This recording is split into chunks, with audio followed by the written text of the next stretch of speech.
So to derive the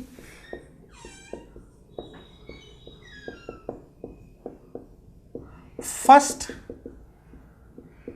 rotational kinematic equation of motion,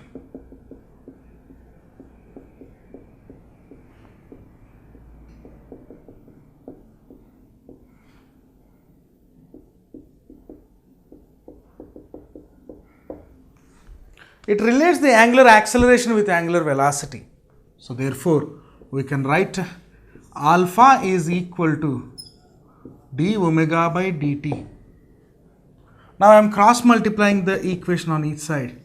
Therefore alpha dt is equal to d omega. So I should differentiate this d omega from lower limit to upper limit, and I should differentiate this alpha dt with 0 to t. So at t is equal to 0, omega is omega naught. So at t is equal to t seconds, omega is equal to omega. So while I am differentiating this alpha dt from 0 to t, integrating the alpha dt from 0 to t, I should apply the limits omega naught to omega. Therefore, on integrating the above equation on each side,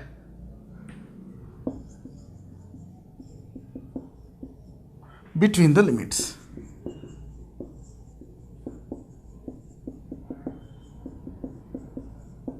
So therefore, integral alpha dt from 0 to t is equal to integral d omega from omega naught to omega. Therefore, alpha is common, integral dt from 0 to dt. So integral d omega will become omega from the limits omega naught to omega. So therefore alpha t from 0 to t is equal to omega minus omega naught. So therefore alpha into t minus 0, because I applied the, I have substituted the upper limits minus lower limit in the time also. That is equal to omega minus omega naught. Therefore alpha t is equal to omega minus omega naught. Therefore omega is equal to omega naught plus alpha t. So this is the first rotational kinematic equations of motion. So the second one is second rotational kinematic equation. To derive the second rotational kinematic equation.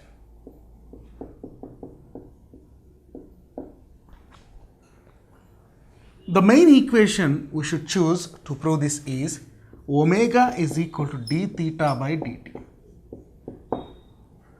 Now I am cross multiplying this equation. Therefore omega dt is equal to d theta. I should apply the limits for each and every coordinate on the LHS and RHS. So on integrating the above equation,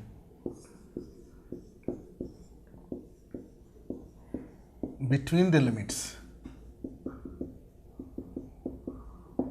therefore integral omega dt is equal to integral d theta. So what are the limits we should apply here? Omega dt, time is varying from 0 to t. So 0 to t are the limits for the time. At t is equal to 0, angle is also 0. At t is equal to t, theta is becoming theta. So therefore the angle also varies from 0 to theta. So if these are the limits, from the previous equation omega is equal to omega naught plus alpha t. So but we know that omega is equal to omega naught plus alpha t. So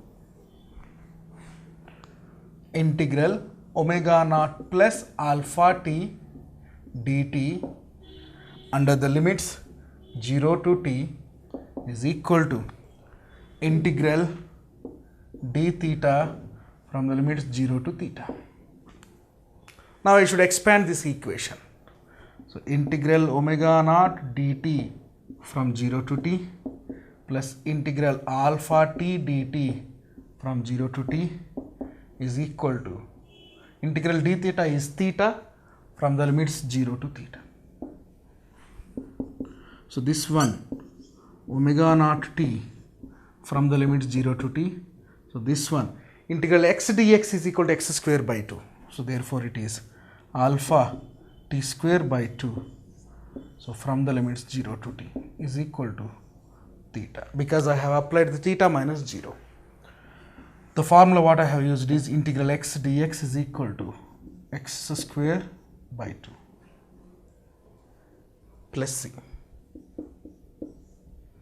So therefore this will be omega naught t plus half alpha t square is equal to theta. So this is the second rotational kinematic equations of motion. In order to think about the direct equation, in place of t I have substituted t minus 0, that becomes t. In place of t square I have substituted t square minus 0 square, that will become t square. Therefore theta is equal to omega naught t plus half alpha t square. It is the second rotational kinematic equation of motion. So the third one is to derive the third rotational kinematic equation of motion. So the main equation we should choose is omega is equal to d theta by dt. Alpha is equal to d omega by dt. This d omega by dt can be written as d omega by d theta into d theta by dt. So this d theta by dt can be written as omega. Therefore alpha is equal to d omega by d theta into omega. After that we should cross multiply the variables. Therefore alpha d theta is equal to omega d omega. Now I should integrate this equation on both sides by using the limits. So on integrating the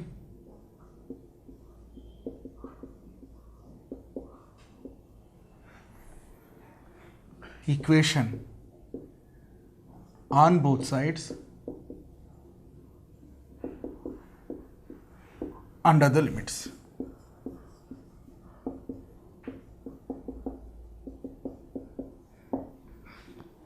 So when theta is equal to 0, omega is equal to omega naught. When theta is equal to theta, omega is equal to omega. So these are the limits we should apply. So integral alpha d theta from 0 to theta is equal to integral omega d omega from omega naught to omega. The RHS of the equation is in a form of integral x dx, that is nothing but x square by 2. So therefore alpha into integral d theta from the limits 0 to theta is equal to omega square by 2 from the limits omega naught to omega, because integral x dx is equal to x square by 2 plus c is a constant. So alpha into theta, because integral d theta will become theta between the limits 0 to theta, is equal to 1 by 2 into, so I should apply the higher limit minus lower limit, nothing but the upper limit minus lower limit. So omega square minus omega naught square. Therefore alpha into theta minus 0 is equal to omega square minus omega naught square by 2.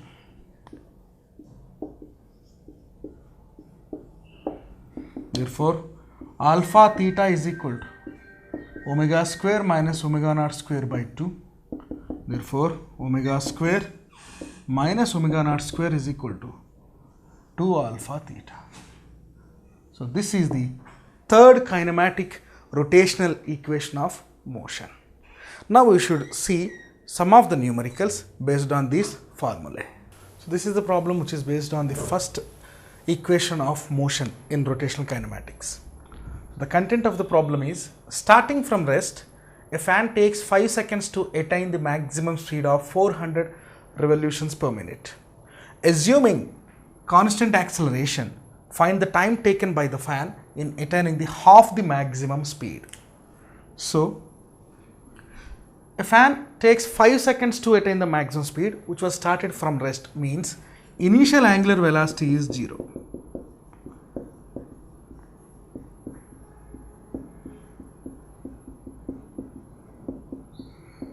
Therefore, omega naught is equal to 0. Final angular velocity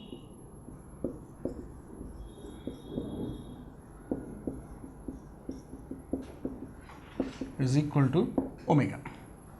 So, the maximum speed of this one is omega, nothing but 400 rpm. So, this 400 rpm will become 2 pi by 60. So, 1200, 400 into 2, 800, 800 pi by 60. So, it is 40 pi by 3 radians per second. So, omega, the final angular speed will become 40 pi by 3 radians per second. So, acceleration is constant. So, we should find the time taken by the fan in attaining the maximum speed of half of it.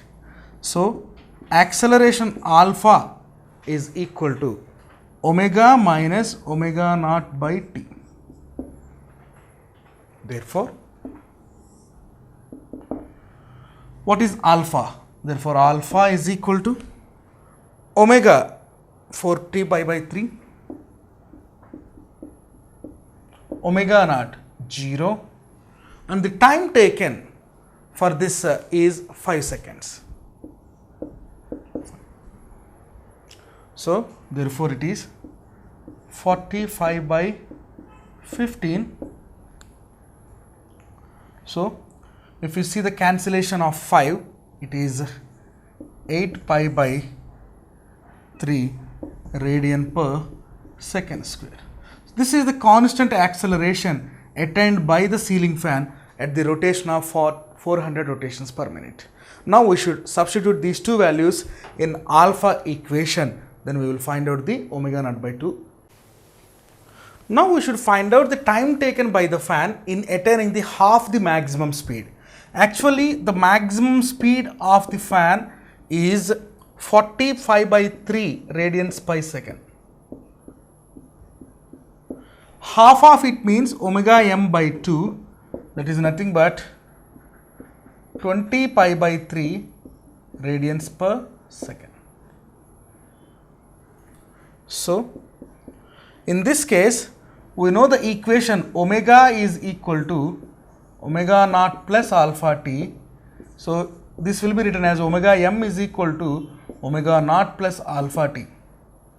So, if omega m becomes omega m by 2, we should find out the time. Therefore, omega m by 2 is equal to omega naught plus alpha t.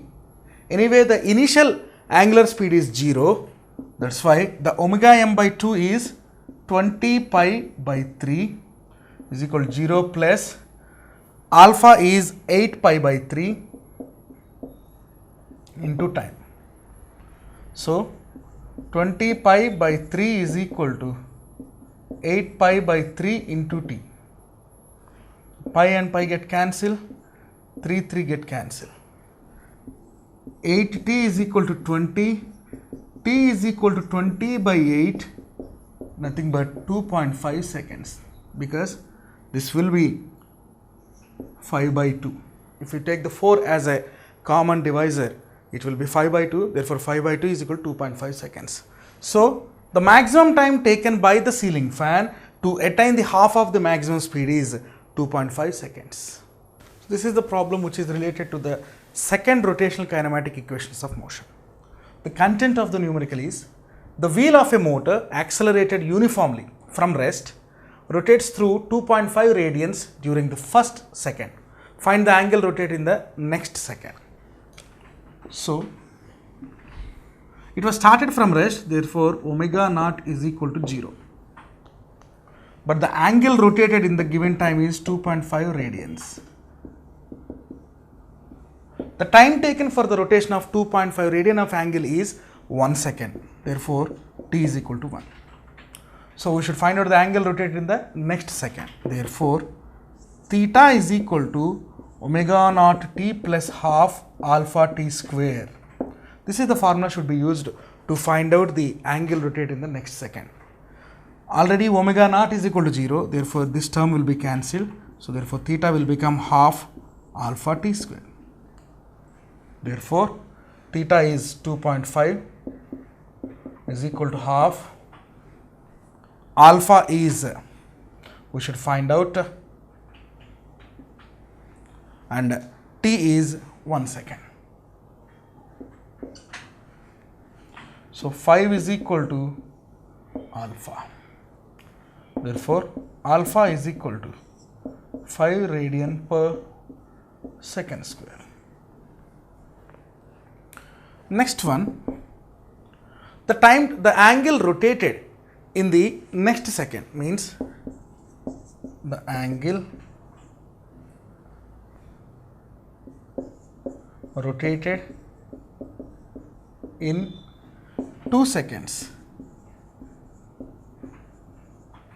Theta is equal to again half alpha t square, therefore half into 5 into where t is 2 square. Therefore 5 into 4 by 2, therefore it is 10 radians.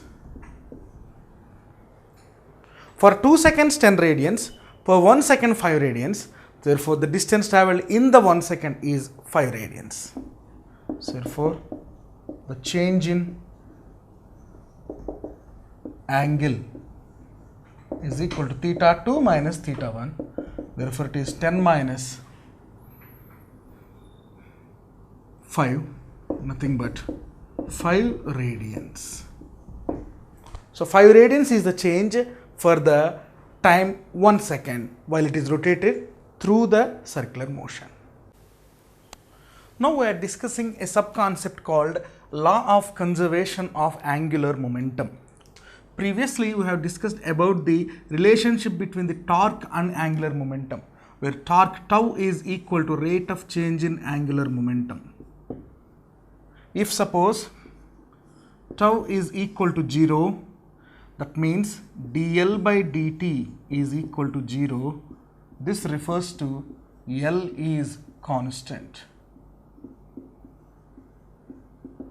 So the net torque experienced by a body is 0, then its angular momentum is constant. This is the statement of the law of conservation of angular momentum. In the absence of external torque,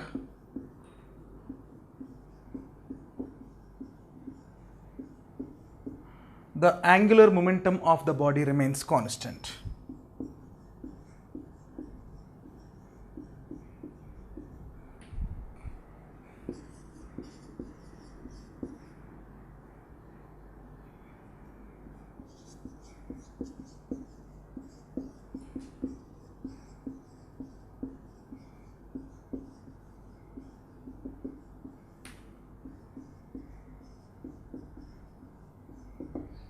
So there are some examples which are maintaining the angular momentum is constant throughout the total work.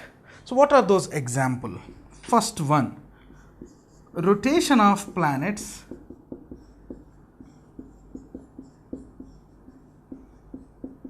around the sun.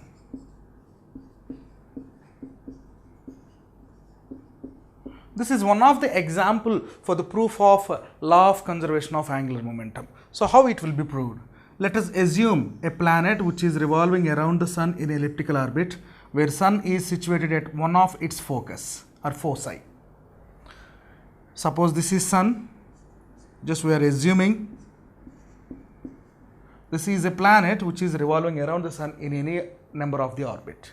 Then what we can understand is this planet's position is continuously changing with respect to the time. Sun is situated at one locus and it is at the constant position, but planets are revolving around the sun. That means this planet is continuously changing its position with respect to time.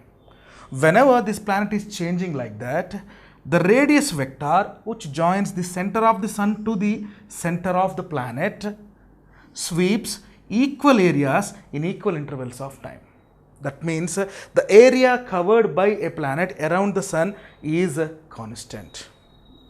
That means dA by dt is equal to 0.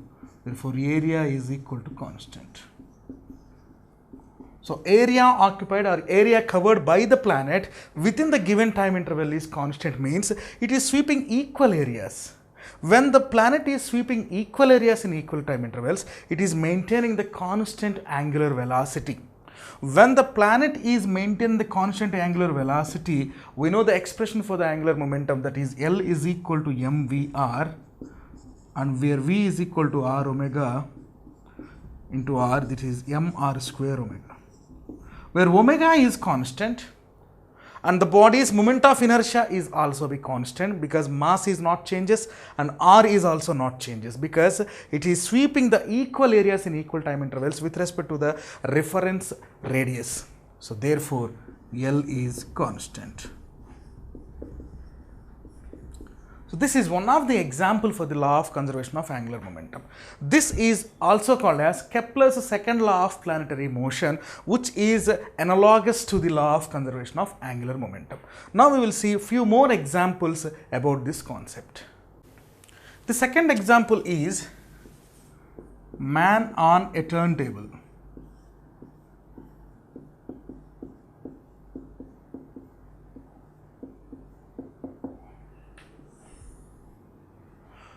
In some of the shows, a human being used to carry the dumbbells.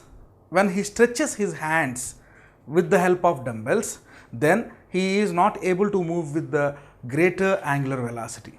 But when he closes his hands, of course the dumbbells are there in the hands, then his velocity is going to increase rapidly.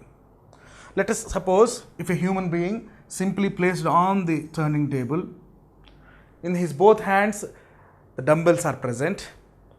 His moment of inertia is I1, angular velocity is omega 1. So we know that L is equal to I omega. So angular momentum is based on the moment of inertia and angular velocity. This is one of the relationship between these three physical quantities.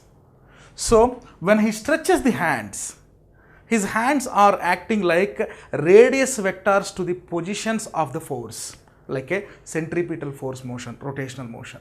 When he is folding that, he is simply considering his mass is to be concentrated along his body, nothing but he is using the application of center of mass. In this case, without applying any torque, his moment of inertia and his angular velocity goes to increase.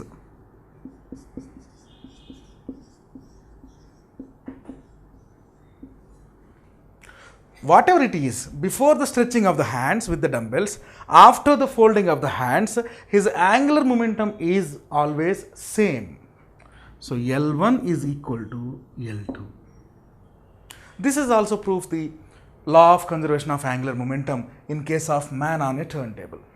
Suppose if you see any dancers, some dancers, they used to lean their weight on the bottom fingers of a leg.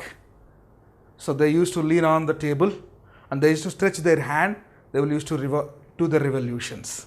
And sometimes some dancers used to fold their right leg onto the left leg, and the left finger is to be concentrated or fixed on the earth at one common point, and that is acts as a origin of a circle. When they stretches the hands, their angular momentum is completely distributed over the circumference, then they are able to rotate. Then that dance step will be a beautiful, tremendous for the visibility. This is also based on the concept of law of angular momentum. because if they lean on at one common point, which is like a dot, with the help of the finger of the leg, then that is acting as a center of mass. When they stretches their hands, their angular momentum is distributed over the center of mass around a given circumference. That is also one of the example for the law of conservation of angular momentum. If you see the third example, diver's acrobat.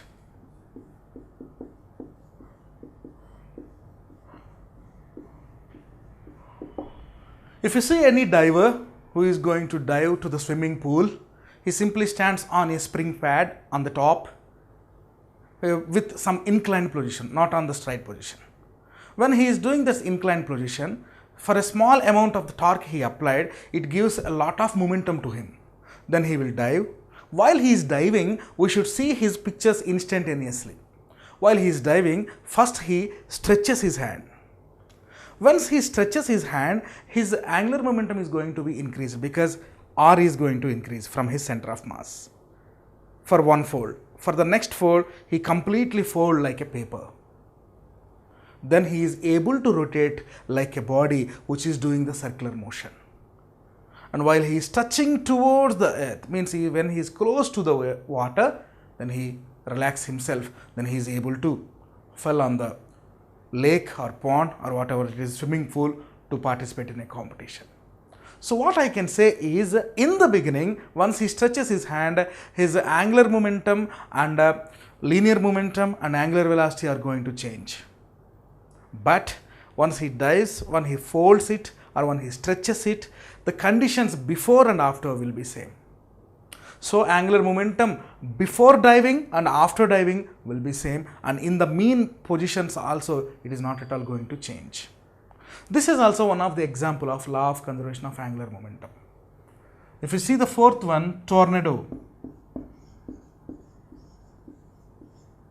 If you see the starting position of the tornado, it has small radius, but once it touches towards the sky, it expands like this, occupies more shape and rotates like anything with greater speed. So here also, the number of revolutions made by this wind which touching the sky, nothing but the tornado, is equal. It is making equal revolutions with respect to the equal time with constant velocity. And here, top also and bottom also. That's why tornado is also a best example for the law of conservation of angular momentum. Like this, we can say many examples. Diver's acrobat is one example. Tornado is another example. Man on a turning table is one example. The belly dancers and the show dancers are one of the example. So these are all the examples for the law of conservation of angular momentum. The next concept is moment of inertia. Its symbol is capital I. It is also one of the important properties of a rigid body. So what is this moment of inertia? Let us suppose a body is in rotatory motion or rolling motion. Body has mass. According to the Newton's laws of motion, mass is the reason for the inertia of the body. If the body has more mass, we should apply more amount of force to move it. Until and unless our force is not exceeding or overcoming its inertia, the body won't move. So mass is a key factor for inertia. So what is this moment of inertia? When a body is moving under the rotatory motion or rolling motion, there is a property by virtue of its type of motion which opposes its motion. Means a property which opposes its motion, maybe it is rolling or rotatory, is called moment of inertia. The property by virtue of its rotatory or rolling motion is called moment of inertia.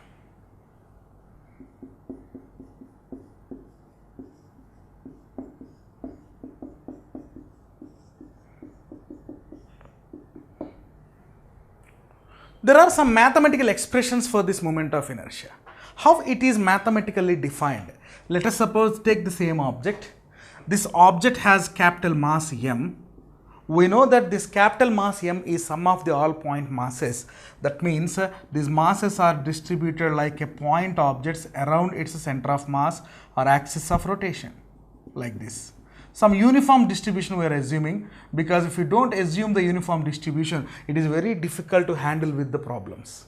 So let us take a point which acts like a center of the circular object. If you draw any perpendicular line through that point, it acts like an axis of rotation. So let us consider a point mass. A point mass has small mass m. This point mass is at a distance of small r from the axis of rotation. Is almost like a perpendicular distance because of that plane geometry.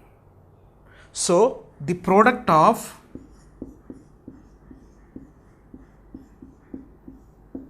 mass of the particle or point mass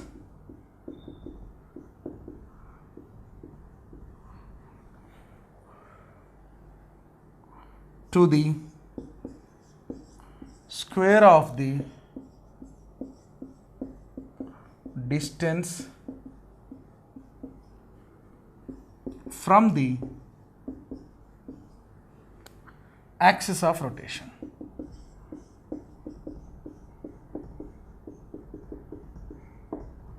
Is called moment of inertia.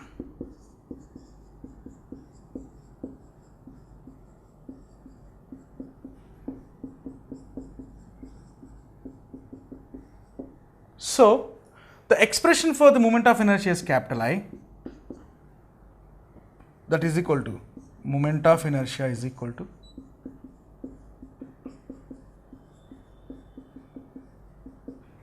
mass into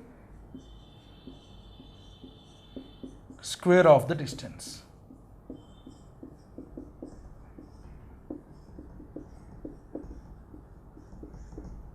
Mass means mass of the particle, square of the distance means square of the distance to the particle to the axis of rotation, as defined in the previous example. So therefore I is equal to mr square. So for the total masses, so for total body or total mass, it is defined as capital mr square.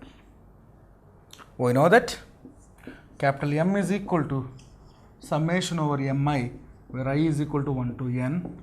Capital R is equal to summation over Ri, where I is equal to 1 to n. So this is the way to understand the concept of moment of inertia.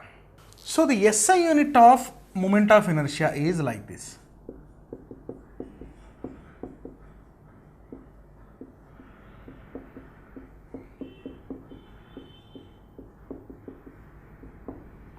We know that the expression I is equal to mr square, where m is equal to mass, r is equal to perpendicular distance. So SI unit means, what is the SI unit of mass? Kg. And SI unit of distance is meter. It is r square, that's why meter square. So kg meter square is the SI unit of moment of inertia. But if you want to see the dimensional formula,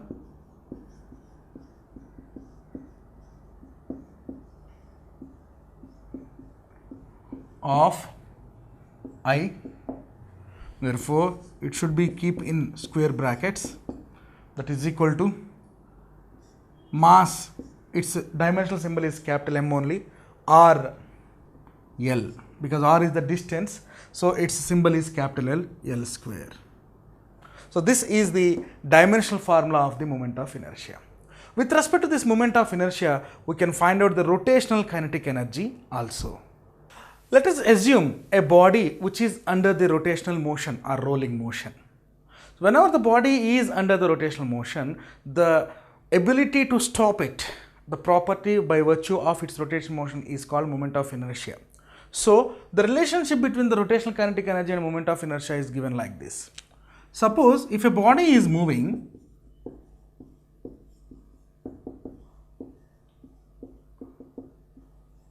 its kinetic energy Ke is equal to half mv square. This one we can write like Ke translational, because it is translational kinetic energy, is equal to half mv square. So what we can write here is, we should change the velocity of the body to the rotational dynamics. So we know that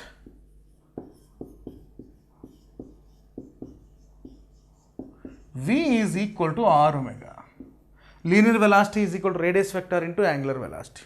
Now I am substituting this r omega in the previous equation. So for small particles, it can be written as mi vi square also. So this one can be written as Vi is equal to Ri omega I, because I am taking only one particle. Next we will find out for the total. So Ke translational. Now it is related to the angular velocity, that's why we can write it as Ke rotational is equal to half mi Ri omega I whole square. Therefore it is half mi Ri square omega I square. Total kinetic energy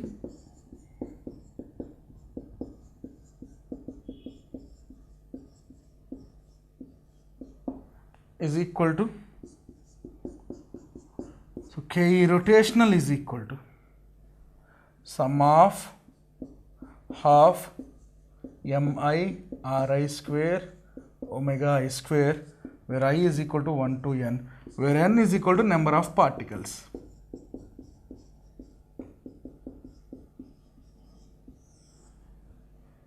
So this equation can be written as like this, because we have applied the summation symbol, so we should write the result which is after the summation. Therefore Ke rotational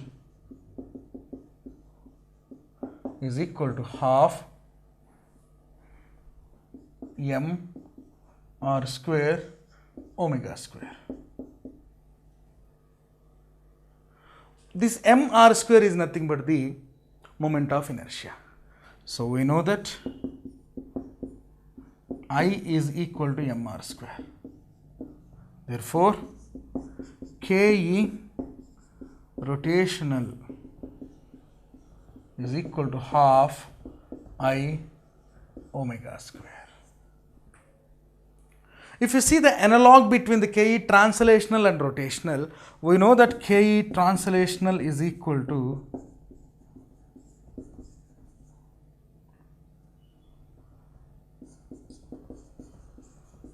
half mv square.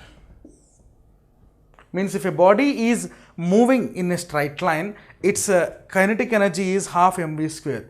If it is under the rotational motion, its kinetic energy is half I omega square. If you see the comparison, mass of the body in translational is replaced with moment of inertia.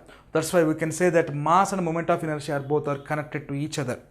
Velocity of the body, nothing but the linear velocity of the body is changed to or shifted to angular velocity of the body in case of rotational motion. The next concept is relationship between angular momentum and rotational kinetic energy. So we know that angular momentum is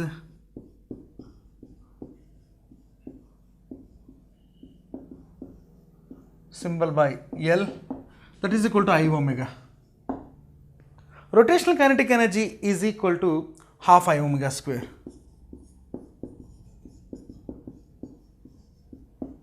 Rotational Ke is equal to half I omega square. Now how these two are related? It will be like this. Find L square, that is nothing but I square omega square. So this L square by 2I karo. So I square omega square by 2I. This I and I gets cancelled, we will get half I omega square. So L square is equal to 2I into half I omega square.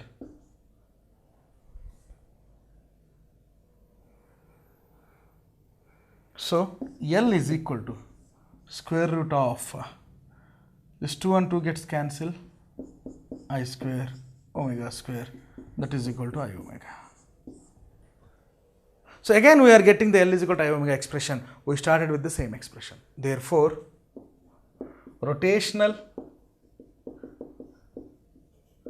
kinetic energy is equal to angular momentum square by 2I. So this is the relationship between the rotational kinetic energy to the angular momentum. So this is the numerical which is based on the concept of rotational kinetic energy and to the related parameters. So if you see the content of the problem, what is the work done in increasing the angular frequency of a circular ring of mass 2 kg and radius 25 centimeters from 10 RPM to 20 RPM about its axis, where RPM is equal to rotations per minute or revolutions per minute. So mass of the body is 2 kg, radius of the body is 25 centimeters, nothing but 25 into 10 to the power of minus 2 meters. Initial angular velocity 10 rpm, final is 20 rpm. So omega I is equal to 10 rpm.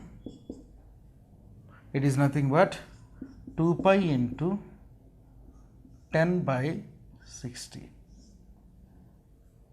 because it should be converted to radians per second. So 10 in 60 6 times, so this is equal to pi by 3 radians per second. Final angular velocity Wf is equal to 20 rpm, nothing but 20 into 2 pi by 60. So this 20 in 60 3 times cancelled, 2 pi by 3 radians per second.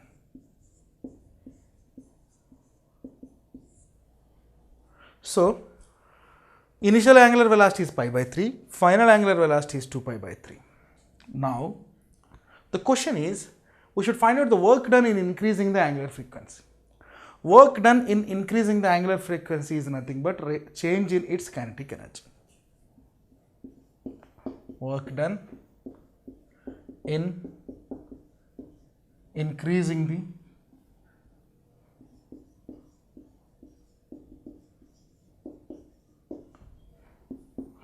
kinetic energy is equal to increasing the angular frequency is equal to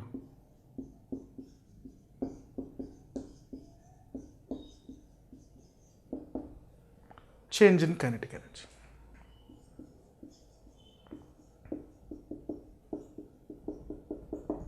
So half I omega square is equal to half mr square omega square, but half I into omega f square minus omega I square is equal to half mr square into omega f square minus omega I square. Now I am substituting this mr, omega f, omega I values from the given data. Therefore, half I into omega f square minus omega I square is equal to half, where mass is equal to 2 kg, where r is equal to 25 into 10 power minus 2 whole square, omega f is equal to 2 pi by 3 whole square, and omega I is equal to pi by 3 whole square. So this will be 2 to get cancelled, 25 into 25, 625 into 10 power minus 2 whole square, 10 power minus 4 into 2 pi minus pi whole square, 2 pi square, 4 pi square, pi square, pi square, 4 pi square minus pi square, 3 pi square by 9, where pi is equal to 3.14. If we substitute all the values, we will get 0.2058 joules. So this much energy is required to increase the angular frequency from 10 rpm to 20 rpm. So this is the one of the problem which is based on the concept of work to the rotational kinetic energy including torque. So the content of the problem is the angular frequency of a fan of moment of inertia 0.1 kg meter square is increased from 30 rpm to 60 rpm when a torque of 0.03 Newton meter acts on it. Find the number of revolutions made by the fan while the angular frequency is increased to 30 rpm to 60 rpm. So, moment of inertia of the body I is equal to 0.1 kg meter square. Initial angular velocity omega I is equal to 30 rpm. When we convert this into the SI systems, nothing but radians per second. So 2 pi into 30 by 60, 30 in 60, 2 times will cancel. So in 2 into pi, pi times cancel. That's why it is pi radians per second. If you see the final angular velocity, omega f is equal to 60 rpm. Therefore, it is 2 pi into 60 by 60. So 60 and 60 will get cancelled. It will be 2 pi radians per second. Now we have converted to the SI system of units to the all physical quantities. Next, the torque applied on the body 0.03 Newton meter. Now we should find out number of revolutions made by the fan while the angular frequency changes from 30 rpm to 60 rpm. So, we know that work done is equal to half I omega f square minus omega I square. We know that work done is equal to tau theta. Now I am comparing this tau theta to this equation. Therefore, tau theta is equal to half I into omega f square minus omega I square. So, theta is equal to half I by tau into omega f square minus omega I square. So, therefore, half where I is equal to 0.1, where tau is equal to 0.03 into omega f 2 pi omega I pi. So, they are both sides square is there, that is why we have applied the square also. So, therefore, theta is equal to, this is the equation we got. So, it will be written as half into, so I have multiplied with 100 on numerator and denominator, that is why it will be 10 by 3 into 2 pi whole square means 4 pi square, pi square means pi square. So, 10 by 6 into 3 pi square. 3 in 6 2 times, 2 in 10 5 times. So, theta we got 5 pi square. So, the number of revolutions is equal to angle by 2 pi.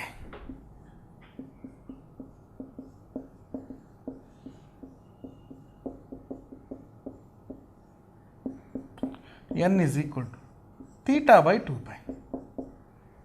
Theta is 5 pi square by 2 pi. Pi square cancelled out by pi times 5 by 2, 2.5 pi.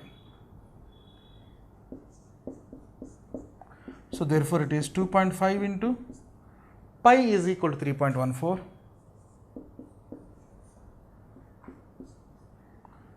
So, automatically we will get the answer some 0.7855 revolutions.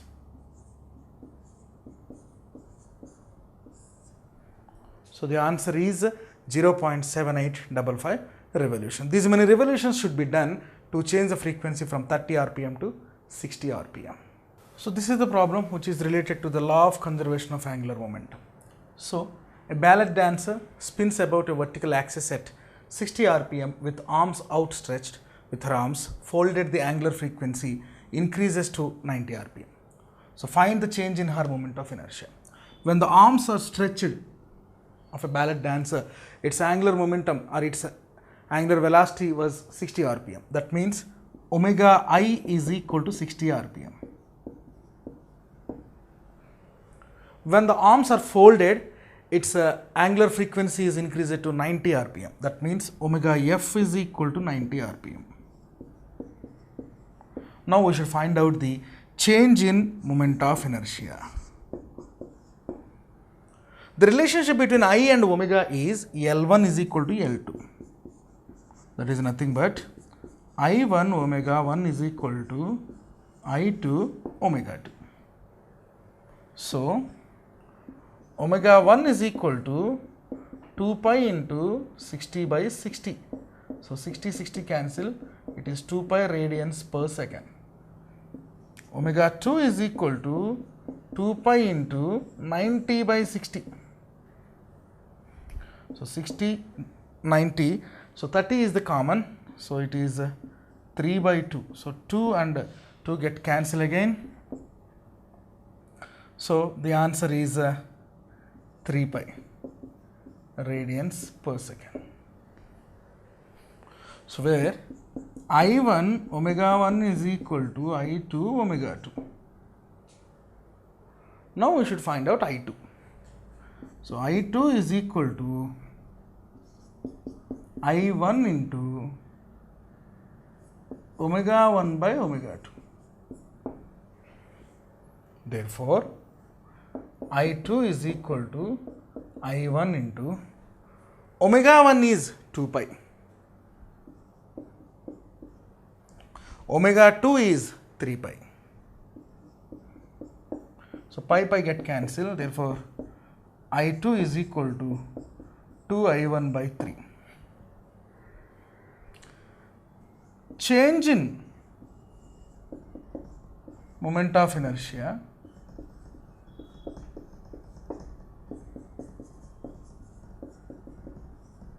is equal to, let us say the initial moment of inertia is I1, final is 2I1 by 3. So therefore I1 minus 2I1 by 3, it is equal to I1 by 3. Let us say the I1 is 100%, means initial. So what is the change? 100 by 3, 33.3%. So percentage change is equal to 100 by 3, that is equal to 33.3%. So if RPM is shifted from 60 to 90, there is a 33.3% change in the moment of inertia. Now we will see some of the examples to find out the moment of inertia for the different systems. Try to assume this system. There are two equal masses which are arranged on the same line at the ends of a two rod, and find an axis, draw an axis which is perpendicular to this rod. Now these two masses are making revolutions about this rotation of axis or axis of rotation. But these two masses are collinear, means stay on the same line. Now what is the way to find out the moment of inertia for this system? So this system is called two equal masses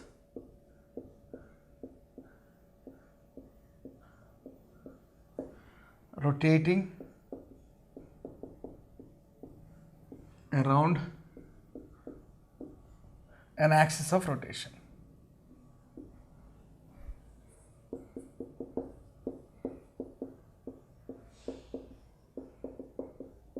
This is the system's title. So now I is equal to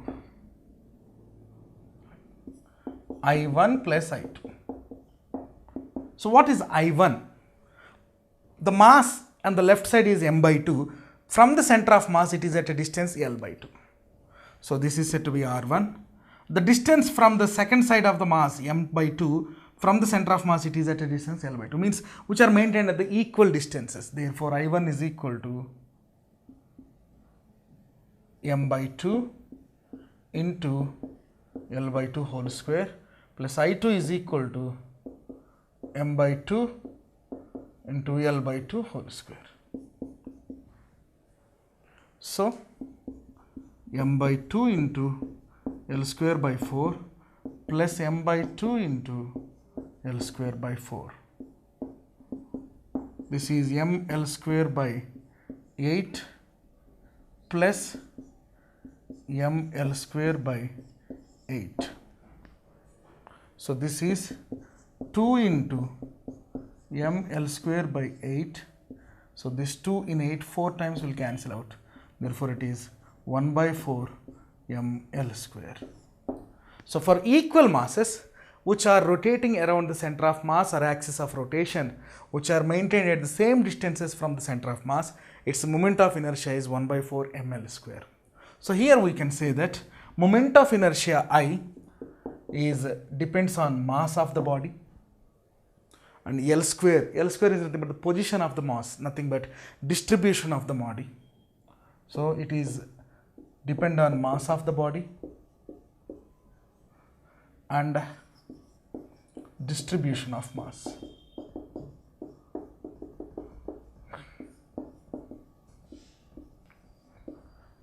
In linear dynamics are nothing but in linear motion, mass is said to be inertia of the motion of a body. Mass is the inertia of the motion of a body.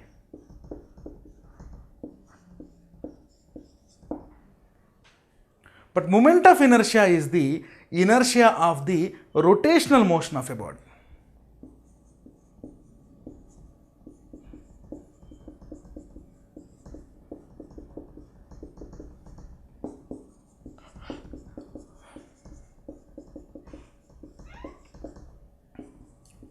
Rotational motion of the body.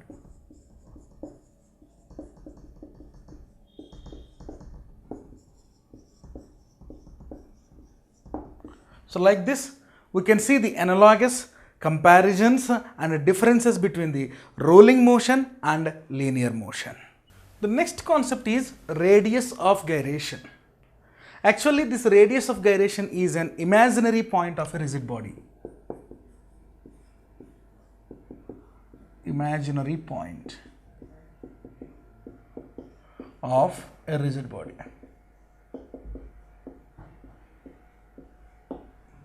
So, what we can understand from this concept is, let us take a rigid body, assume a point which is at a distance, some finite distance from the axis of rotation. So, it is the distance, means radius of gyration is the distance from the axis of rotation to a point at which the entire mass of the body is supposed to be concentrated. Means, if this point is at a distance of r or k, the distance from the axis of rotation to that point at which the entire mass of the body is supposed to be concentrated is called radius of gyration. So, the distance from the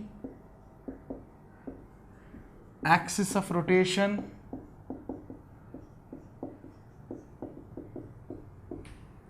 to the point at which the entire mass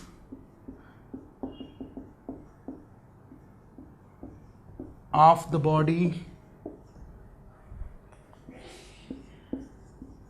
is supposed to be concentrated.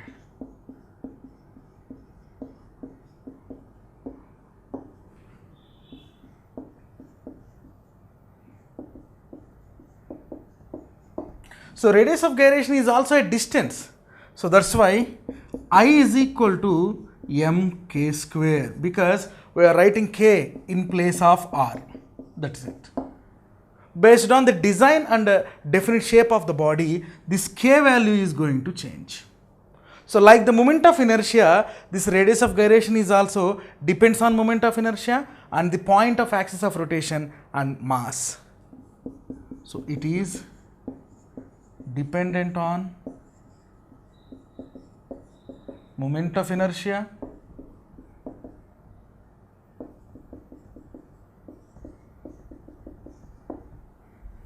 second, mass of the body,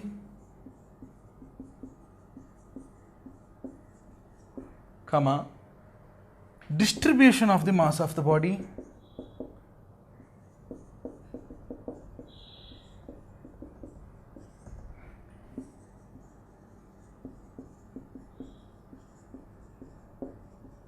and point of axis of rotation or position of axis of rotation.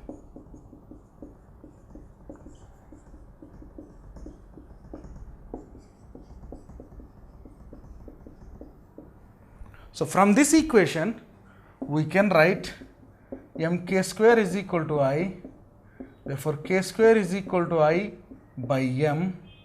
So this refers to k is equal to square root of I by m. So k is directly proportional to the square root of I, inversely proportional to the square root of m. So it's a unit. So it's the radius of gyration is the distance. So the units are in the dimensions of length only. Therefore, the CGS unit of radius of gyration is centimeter. Centimeter is the CGS unit. Such like meters is the SI unit.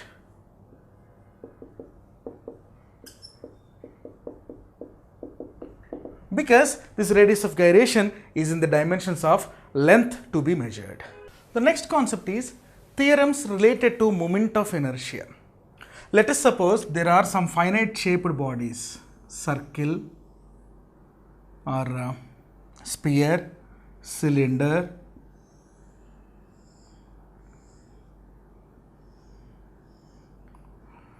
if the bodies are in the definite shape, their moment of inertia is not going to change, that is fixed. Sometimes, if this is the circle, if I want to find the moment of inertia at the edges, let us suppose, I have arranged the screw which touches the just edge of the circle. Around this edge, this body is rotating. If suppose the axis of rotation is simply passing through the center of the circle, mass is equally distributed, then the axis of rotation is exactly lies at the center of mass. It is very easy to find the moment of inertia. But if the axis of rotation shifts to the left hand or right hand of the body, therefore, if this is the place, this whole is acting as a complete mass. If the axis of rotation is here, suppose it is some 6 units of the width, 1 unit was already gone and remaining 5 units are acting as a mass. If it is like this, 3 by 4th, exactly passing through the axis of rotation, half and half. So with respect to the position of axis of rotation, there is a possibility to change the moment of inertia for that given body. For this purpose, some assumptions are needed. These assumptions are stated in form of theorems. There are 2 theorems. First one, parallel axis theorem.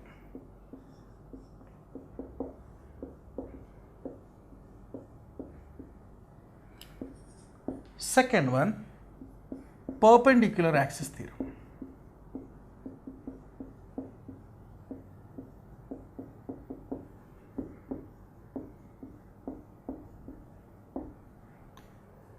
This parallel axis theorem represents the moment of inertia of a body about an axis and to the imaginary point of it. Perpendicular axes are also same like that. Now we will see the theorems in detail and their applications. The first foremost theorem in the related moment of inertia is parallel axis theorem. Here it is not axis, axis means twice or more. So what is the configuration about this theorem? Let us take a rigid body of any finite shape. Try to assume a point of rotation and axis of rotation like this. This is the body, has mass m. And this body is rotating about an axis of rotation, let us say AB. Now, I want to find out the moment of inertia of this body about this axis of rotation. For that purpose, I should draw a parallel line or parallel axis or an axis which is parallel to it, and that to be passes through center of mass.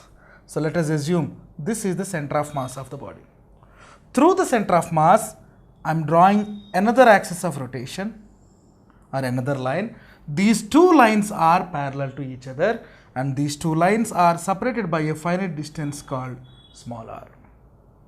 And I am assuming a point P, and this point P is at a perpendicular distance from both the positions. This is C, this is B. This is point P. So, the moment of inertia of a body about any given axis is equal to the moment of inertia of the body which is passing through the center of mass plus the product of mass into square of the distance. This is the statement for the parallel axis theorem. So, the statement is given by like this. The moment of inertia of a rigid body about any axis, let us say the axis is AB, is equal to the moment of inertia about a parallel axis through its center of mass plus the product of the mass of the body and the square of the distance between the two parallel axes. So, moment of inertia of the body passing through AB is equal to the moment of inertia of an axis which is parallel to AB passing through center of mass, nothing but ICM plus mass of the body and square of the distance between the two parallel axes. So this is the equation we should prove. Now we will go to the proof. So if you want to observe the proof of this parallel axis theorem, this AB is the axis of rotation which is able to do the rotations of the body. So now I want to find out the moment of inertia about this axis of rotation. The name of this axis of rotation is AB. For that purpose, I have drawn a parallel axis which is passing through the center of mass. With respect to these 2 points, I have assumed a point P which is perpendicular to these two. Now, I have drawn in a shape of a right angle triangle. Now, if you see the triangle BP square, so from the triangle BPQ, BP square is equal to BQ square plus PQ square. So, IAB means center of mass through AB is equal to center of mass moment of inertia plus mr square. I should prove this. So, for that purpose, I have chosen this equation. This equation is similar to the Pythagoras theorem. Now, BP square is equal to BQ square can be written as BC plus CQ whole square plus PQ square. So, this is BC square plus 2 into BC into CQ plus CQ square plus PQ square. BC separated by a distance r square. So, this is r square plus 2BC dot CQ plus CQ square plus PQ square is nothing but CP square. This is equal to BP square, where BP square is nothing but the distance. The distance of square of the distance between B to P is defined as this much. So, but the square of the distance to mass is nothing but the moment of inertia. That's why I am multiplying this whole equation with sigma m, because I should find out for the total mass. So, multiplying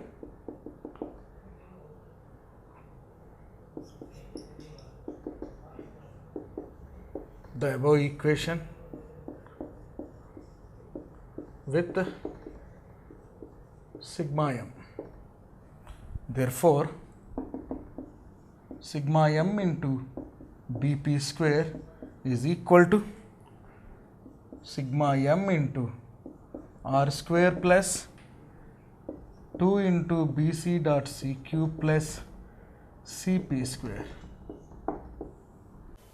So, therefore, the sigma m into Bp square is nothing but the moment of inertia we should find out with respect to the axis of rotation. Therefore, it is IAB is equal to, I am expanding on both sides, sigma m r square plus sigma m into 2bc dot Cq plus Cq square. The sigma m r square is nothing but m r square plus sigma m into bc, the distance is r, so 2r into Cq plus Cq, where C to Q is nothing but what we can write is simply this is Cq square plus Pq square, we can write it as Cp square. So, this Cq square can be written as, so Cp square is equal to Cq square plus Pq square.